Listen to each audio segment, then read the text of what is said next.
La méditation du jour a pour titre « Dieu voit tout ». Les yeux de l'Éternel sont en tout lieu, observant les méchants et les bons. Proverbe 15, le verset 3. Dans le livre des Actes est racontée la terrible histoire de deux personnages de l'Église chrétienne primitive, Ananias et Saphira.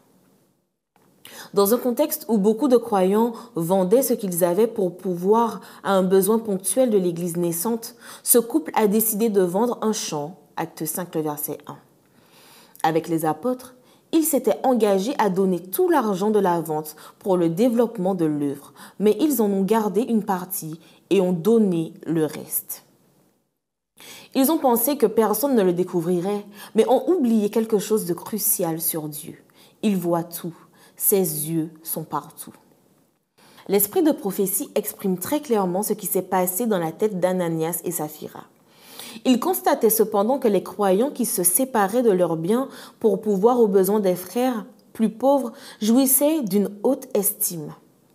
Aussi honteux de ceux que leurs frères sussent que leur âme égoïste leur faisait donner à contre-cœur ce qu'ils avaient solennellement consacré à Dieu, ils décidèrent délibérément de vendre leurs propriétés tout en feignant d'en apporter tout le produit au fonds commun, mais uniquement pour en garder une grande partie pour eux. Ils voulaient ainsi à la fois s'assurer le droit de vivre du trésor commun tout en se gagnant la haute estime de leurs frères. Conquérant Pacifique, chapitre 7, page 55.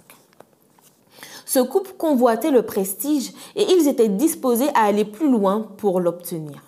Ils n'ont pas pris en compte le fait que Dieu voit tout et le plus important, que le croyant fait ce qu'il fait, non pour être vu des hommes, mais pour donner un témoignage fidèle de Dieu.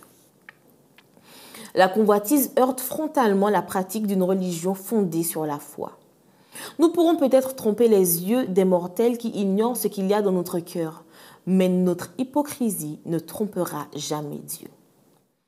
Le fait qu'il voit tout n'est pas destiné à nous faire peur, puisque nous savons qu'il est pur amour, pardon et compassion. Prendre en compte que ses yeux sont partout est plutôt une merveilleuse invitation à vivre uniquement et exclusivement par la foi. Et c'est la source de la véritable intégrité. C'est le seul chemin pour nous éloigner de toute forme de duplicité et d'hypocrisie. Puisque Dieu voit tout, je peux être tranquille en vivant pour lui et non pour faire semblant d'être ce que je ne suis pas.